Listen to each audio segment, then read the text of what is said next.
Pakistan super league की सबसे बड़े अपडेट आपके लिए लेकर आए हैं। जी हाँ दोस्तों, पाकिस्तान सुपर लीग के अंदर प्लेयर रजिस्ट्रेशन का अमल शुरू हो चुका है। कल से जो है ऑफिशियली ये ऐलान हो चुका है कि 3 फरवरी तक जो भी प्लेयर्स, फॉरेन प्लेयर्स जो है वो पीएसएल के अंदर आना चाहते हैं तो वो अपना नाम रजिस्टर करवा सकते हैं। उनकी रजिस्ट्रेशन का अमल जारी है और कुछ नए रूल्स भी मुतारिफ करवाए गए हैं, जिनमें डायरेक्ट जो साइनिंग्स होंगी ऑक्शन से पहले भी शायद हो या बाद में हो, टीम ओनर्स को यकीन दहानी कराई गई है कि पीसीबी भी आपके साथ है और जितना भी पैसा खर्च आएगा डायरेक्ट साइनिंग्स में, उसमें मदद जो है पीसीबी की तरफ से भी होगी। कितनी होगी कितनी नहीं होगी ये अभी तक कंफर्म नहीं हो चुका कि कितना जो है हिस्सा डालेगी पीसीबी, लेकिन उनको इतनी यकीन दहानी कराई गई है कि पीसीबी भी अपना पैसा डालेगी।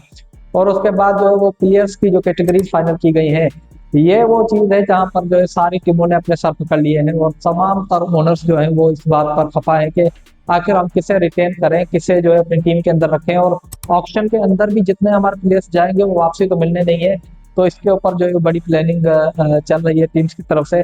तो वो कौन से ऐसे प्लेयर्स हैं जो इस बार ऑक्शन के अंदर गए हैं, वो हम आपको बताएंगे कौन से प्लेयर रिटेन होने वाले हैं। और दूसरी सबसे बड़ी अपडेट ये है कि जितनी भी बिड्स होंगी वो पीकेआर में होंगी, क्योंकि डॉलर जो है ना वो ज्यादा सुनने में अच्छा नहीं लगेगा, क्योंकि $50,000, $60,000 ये 1.5 करोड़ या उससे ऊपर की रकम बनती है। लेकिन अगर आप 1.5 करोड़ या 1 करोड़ या 2 करोड़ बोलेंगे, जैसे आईपीएल के अंदर भी यही सिस्टम चलता है कि वो इंडियन करेंसी में अपनी बोली लगाते हैं, तो इस बार पीएसएल मैनेजमेंट ने भी यही सोचा है कि हम पीकेआर के अंदर अपनी बोली लगाएंगे, ना कि डॉलर्स के अंदर। तो कौन सा वो प्लेयर्स हैं जो कैटेगरी वाइज जो है जिनको तरक्की मिली है या तब्दीली मिली है, वो लोकल पाकिस्तानी प्लेयर्स की लिस्ट आ चुकी है, जिनमें कराची किंग्स की तरफ से हसन अली प्लेटिनियम में रहेंगे और ये वाहिद प्लेयर है कराची के जो प्लेटिनियम में है, बाकी कोई भी नहीं है। तो इनके लिए ये फायदेमंद रहेगा कि वो हसन अली को इजिली रिटर्न कर सकते हैं। उसके बाद अब्बास और शान मसूद दोनों डायमंड कैटेगरी में है, जिनमें से कोई एक रिटर्न होगा, दूसरा जो है वो ऑक्शन के अंदर आपको नजर आएगा। उसके बाद गोल्ड कैटेगरी में ये भी फंस चुके हैं, क्योंकि मीर हमजा, आमिर जमाल और इरफान खान नियाजी ये तीनों ही बेस्ट प्लेयर्स हैं कराची किंग के और तीनों ही गोल्ड कैटेगरी के अंदर है। इनमें से कोई एक ही रिटर्न होगा, दो ऑप्शन के अंदर जाएंगे। उसके बाद ये ऑप्शन में ले सकेंगे या नहीं ले सकेंगे ये जानना तो ऑप्शन के बाद ही पता चलेगा। लेकिन उसके बाद जो दूसरी टीम है वो है मुल्तान सुल्तान। वो मोहम्मद रिजवान जो है वो ऑक्शन के अंदर जाएंगे या नहीं जाएंगे, इसका फैसला तो अब टीम ओनर ही करेंगे, क्योंकि मुल्तान सुल्तान की बिट भी 11 फरवरी को होगी ऑक्शन के साथ। तो उसके बाद जो है ये मोहम्मद रिजवान प्लेटिनियम कैटेगरी के अंदर है, जो कि इजिली रिटर्न हो सकते हैं। लेकिन उसके बाद स्टार अली, ओसामा मीर और ओस्मान खान, ये तीनों के तीनों प्लेयर्स जो है वो बड़ी परफॉर्मेंस दे चुके हैं मुल्तान सुल्तान के लिए, लेकिन मुल्तान इस बार इनको रिटर्न नहीं कर पाएगी। कोई भी एक प्लेयर रिटर्न होगा, चाहे वो ओसामा मीर हो, ओस्मान खान हो या फिर स्टार अहमद हो, बाकी जो दो प्लेयर्स होंगे वो ऑक्शन के अंदर होंगे। इसी तरह जो है वो दूसरी टीम कोयटा ग्लैडिएटर्स, ये भी फंस चुके हैं और बुरी तरह फंस चुके हैं मेरी नजर में, क्योंकि इनके पास ऑप्शन ही ऑप्शन है। फ़हीम अशरफ, मोहम्मद आमिर और अबरार अहमद ये तीनों प्लेटिनियम कैटेगरी में है, कोई एक रिटेन होगा, बाकी दो ऑप्शन में जाएंगे। तो जाहिर सी बात है, जैसा मोहम्मद आमिर है वैसे अबरार अहमद भी कमाल की परफॉर्मेंस दे चुके हैं।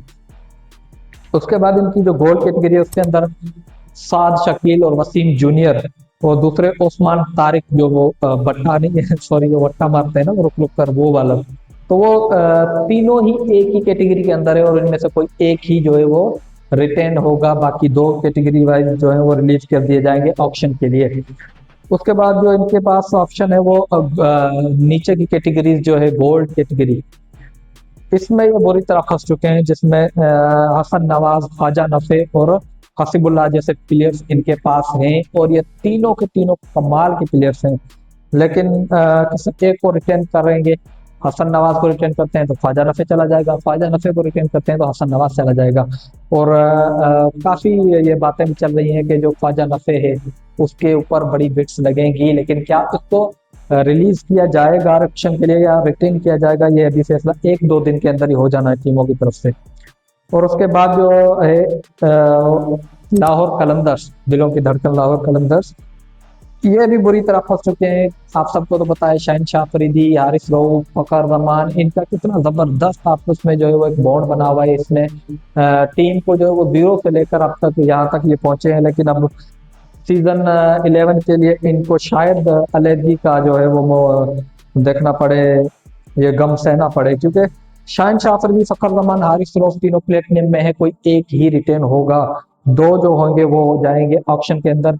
मोस्ट प्रोबेबली जो शाहिन अफरीदी तो रिटेन हो जाएंगे क्योंकि कैप्टन है, बाकी फखर और जो हारिस रऊफ होंगे वो ऑप्शन के अंदर होंगे। तो क्या फखर जमान को नई टीमें कंसिडर करेंगी? सियालकोट स्टेलियंस, हैदराबाद, कौन सी टीम इसको पिक करेगी, ये देखना मजेदार होगा।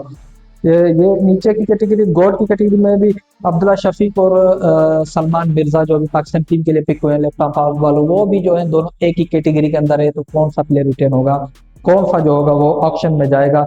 इसी तरह जमान खान और आसिफ अली, जमान खान की रिसेंटली अपने बिग बैश के अंदर परफॉर्मेंस देख ली होगी और ये मतलब बताने की जरूरत नहीं कि वो कितने कमाल के प्लेयर हैं, कितने ज्यादा मैच विनिंग चांसेस वो बन जाते हैं जब जमान खान आपकी तरफ से खेले। लेकिन Asif Ali, remember the name, इसको कौन भूल सकता है। तो दोनों ही प्लेयर कमाल के हैं, मैच विनिंग है, तो ये दोनों में से कोई एक रिटेन होगा। इसी तरह जो दूसरी टीम है वो इस्लामाबाद यूनाइटेड भी बुरी तरह फंस चुकी है क्योंकि सबसे ज्यादा प्लेटिनम में कैटेगरीज के प्लेयर्स इनके पास है, जिनमें आगा फरमान, साहिबजादा फरमान, नसीम शाह, शादाब खान, मोहम्मद नवाज, इमाद वसीम। चलो हम भूल भी जाएं कि इमाद वसीम या मोहम्मद नवाज को ये रिटेन नहीं करेंगे, लेकिन शादाब, नसीम, साहिबजादा फरमान, सलमान अली आगा, ये इनके सबसे बेस्ट प्लेयर्स, इनके ही नहीं बल्कि T20 क्रिकेट के सबसे बेस्ट प्लेयर्स माने जाते हैं और इस बार जो है वो बड़ी डिमांड के अंदर है। तो इनमें से कोई एक प्लेयर रिटेन होगा, बाकी 5 ऑप्शन में होंगे। तो ज्यादातर आप एक दो रिटेन करवा लें, ऑप्शन के अंदर खरीद भी कर लें, लेकिन उसके बाद जो होगा क्या होगा, क्योंकि बाकी जो प्लेयर्स होंगे आपके हाथ से चले जाएंगे। वो कौन से प्लेयर होंगे जो नई टीम की तरफ से खेलेंगे। और इस्लामाबाद के ओनर्स ऊपर से दूसरी बात कर चुके हैं कि हम कुछ ऐसे बड़े प्लेयर्स जो होंगे वो आपको इस्लामाबाद की किट में नजर आएंगे इस साल 2000 सीजन 2026 के लिए। तो वो कौन सा प्लेयर होगा मैं जरूर जानता हूँ, लेकिन आपको इस वक्त उसका हिंट नहीं देने जा रहा हूँ और ना ही बताऊंगा। उसके बाद जो इसकी गोल्ड कैटेगरी है उसमें आदम खान और हैदर अली दोनों ही एक कैटेगरी के अंदर हैं, इनमें से कोई एक रिटेन होगा।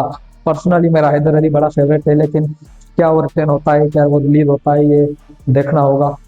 कुछ ही दिनों में रोटेशन भी आ जाएंगे, उसके ऊपर हम एक और डिटेल वीडियो बनाएंगे। लास्ट टीम जो है वो पेशावर जालमी, दिलों की धड़कन, ये पकड़ रागले, क्योंकि ये पेशावर का जो अभी बड़ा कंट्रोवर्शियल एक सोशल मीडिया के ऊपर चल रहा है कि बाबर नहीं खेलना चाहते, सेम अयूब नहीं खेलना चाहते। देखें, सेम अयूब की तो पिछली सीजन की भी बात चल रही थी कि शायद इस बार पेशावर में ना खेले, लेकिन बाबर आजम, सेम अयूब, ये दोनों प्लेटिनम में है, कोई एक ही रिटेन होगा। और ये प्लेयर्स दोनों ऐसे हैं कि कोई भी टीम इनको आड़े हाथों लेगी, कोई नहीं हाथ से जाने देगी, सबको मालूम है। उसके बाद तीसरी इसके बाद गोल्ड कैटेगरी के अंदर हारिस रऊफ, मोहम्मद हारिस, हुसैन तलत और अब्दुल्ला समद, इन तीनों में से कोई एक पिक होगा। अब्दुल्ला समद भी डिमांड में है। और जो इसके बाद है वो दूसरे भी प्लेयर्स जो इनकी तरफ से खेल रहे हैं, अली रजा हो गया या फिर जो माज सदाकत हो गया, इनमें से भी कोई एक प्लेयर ही पिक होगा। तो ये मतलब बड़ी कंट्रोवर्शियल इस बात जो टेंशन होने वाली है और बड़ी टीमें जो फंसी हुई है। सुनने में भी यही आया है कि शायद पाकिस्तानी प्लेयर्स भी खुश नहीं है अपनी जो कैटेगरी वाइज उनकी सैलरी होगी या फिर कैटेगरी वाइज जो उनको रिलीज किया जाएगा। क्योंकि जाहिर सी बात है, जो टीमों के साथ आप 10 साल से खेल रहे हैं वो आपके दिलों के ज्यादा करीब होती हैं। एक मजा भी आता है उनके साथ रूम शेयर करने में या टीम शेयर करने में। इनमें से कौन से प्लेयर्स ऐसे होंगे जो नई टीमों की तरफ से खेलेंगे, हैदराबाद की तरफ से, सियालकोट स्टेलियंस की तरफ से? आप अपनी राय जो है वो कमेंट सेक्शन के अंदर जरूर बताइएगा। और अगर आपको वीडियो अच्छी लगी हो तो हमारे चैनल को सब्सक्राइब करना ना भूलिएगा और हमें इसी तरह सपोर्ट करते रहिएगा। कौन सी हमने इस वीडियो के अंदर गलती की है या कहाँ पर आपको लगा कि इस वीडियो के अंदर जो अपग्रेडेशन की जरूरत है, आप हमें सजेशन भी दे सकते हैं इसी कमेंट सेक्शन के अंदर। Thank you.